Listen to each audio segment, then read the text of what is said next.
Bien, donc on va passer à la partie suivante, qui est la conférence d'un ancien diplômé d'une des écoles, donc Laurent Oudot, que j'invite pour vous présenter son parcours et son expérience. Merci Laurent. Merci.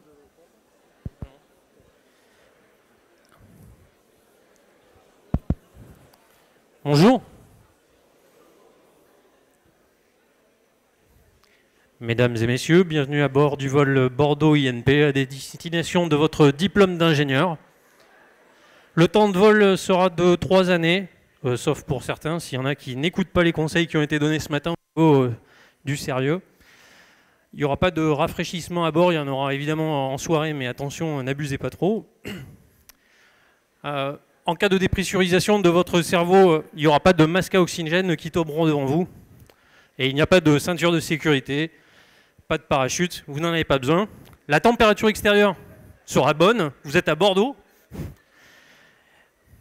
Bon, c'était juste pour voir si je pouvais vous capter autrement. Depuis tout à l'heure, ça discute, etc. Alors qu'en fait, il y a énormément de choses très intéressantes qui ont été dites. C'est rare que je parle de moi, je préfère éviter parce que ça ne fait pas humble.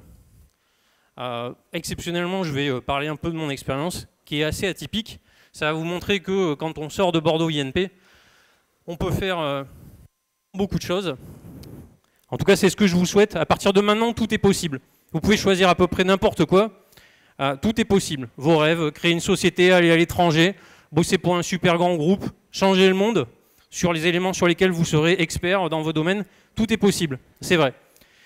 Bon, Donc moi, je suis né à Talence, non loin d'ici. J'ai fait ma classe prépa à Montaigne, à Bordeaux. Et je suis rentré effectivement à l'ENSERB. À l'époque, ça s'appelait ENSERB, c'est devenu ENSERB Mathmeca. C'était en 95. Ok, voilà, j'ai 40 ans. Ah non, on rigole pas, quoi. Alors vous allez voir, ma carrière est un peu atypique. Je suis allé un peu partout sur la planète. J'ai fait... en ce moment, je suis chef d'entreprise, je vais en parler après. J'ai travaillé pour l'armée, j'ai travaillé pour les services de renseignement de France, j'ai travaillé pour l'ONU, j'ai travaillé pour le commissariat à l'énergie atomique, etc. Bon, en gros, quand je suis sorti de l'ENSERB en 98, j'ai eu mon diplôme ici. Donc j'y ai passé des devoirs dans cette salle, mais j'ai eu aussi mon diplôme. Et dans la foulée, j'ai fait mon service militaire en scientifique du contingent au commissariat à l'énergie atomique. Bon, ben, ils ont décidé de me garder, donc je suis devenu ingénieur-chercheur là-bas. Comme ça ne me suffisait pas, j'étais un peu coriace,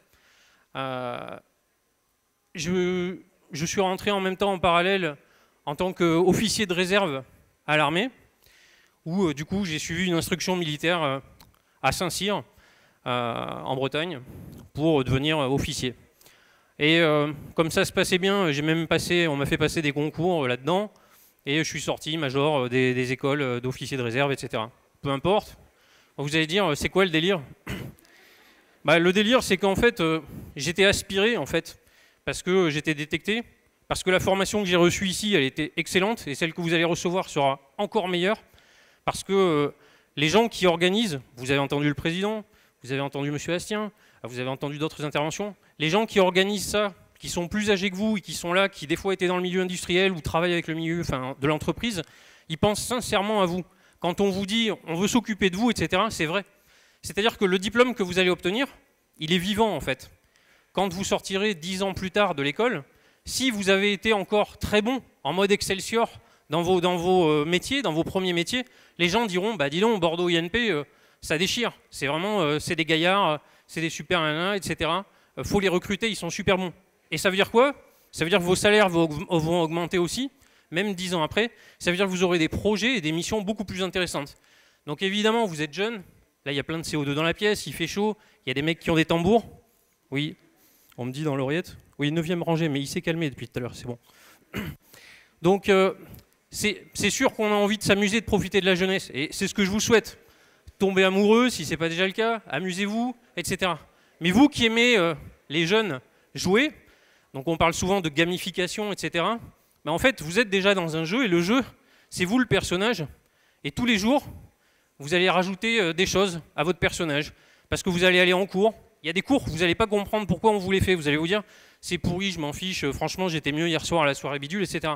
Sauf que peut-être que 4 ans plus tard, vous allez passer un entretien, il y a un gars qui va vous poser une question, ou alors vous allez avoir un projet et il y a une autre personne qui va vous griller une place, parce que justement, il a un background un petit peu plus profond là-dessus. Donc c'est vraiment très important. Quand je disais Excelsior, c'est vraiment ce que je vous souhaite, c'est-à-dire, il faut s'éclater. Je me suis éclaté, on peut dire que j'ai même bourlingué, je vais en parler après, mais par contre en mode vraiment sérieux, quoi.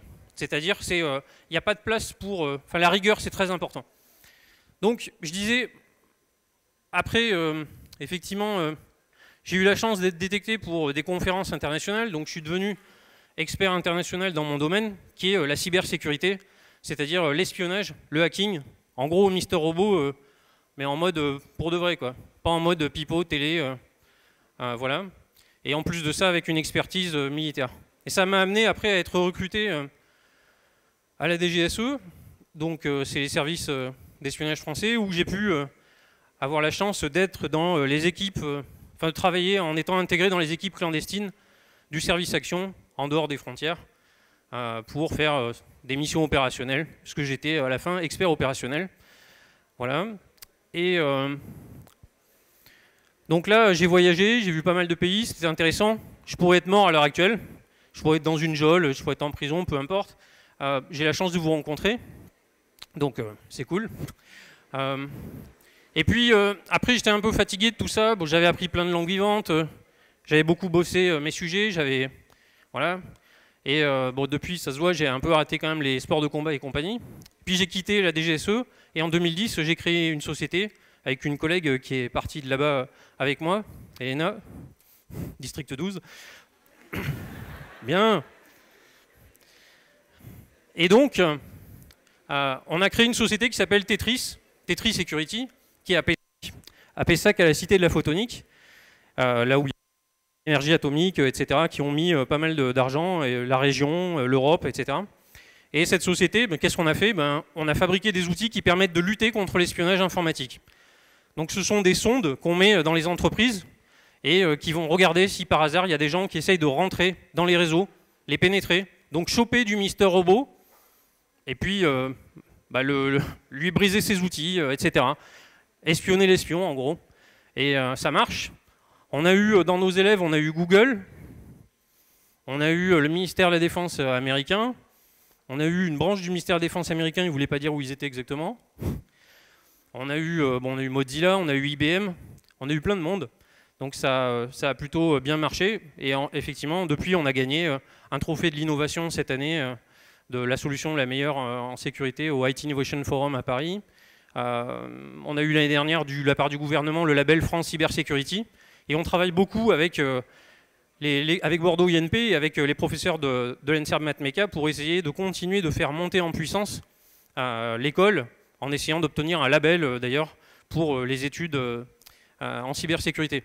Bon, la cybersécurité, l'espionnage informatique, c'est qu'un morceau de l'informatique, mais ce qui est très intéressant, c'est que tous les cours que j'ai pu avoir, même des cours qui n'avaient rien à voir avec ce petit côté passion, hacking, etc., ils m'ont toujours servi.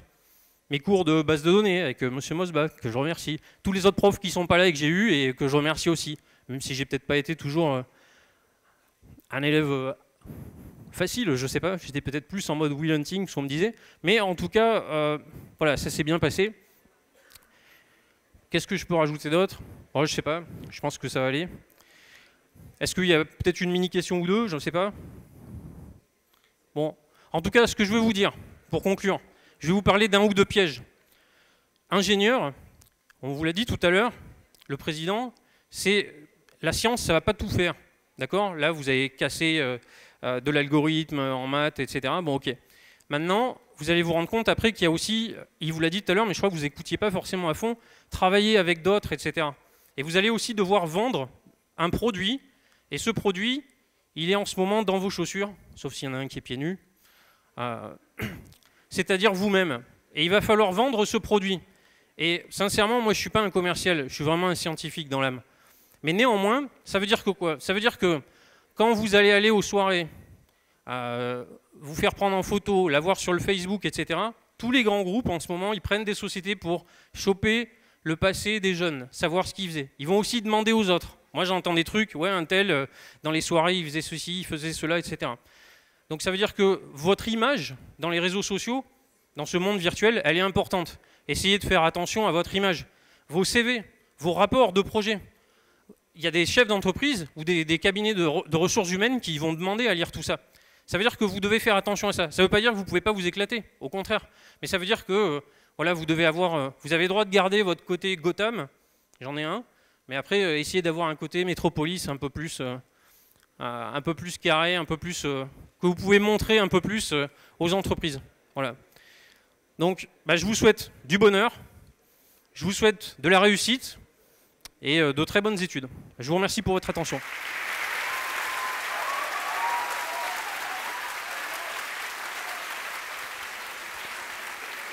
Merci.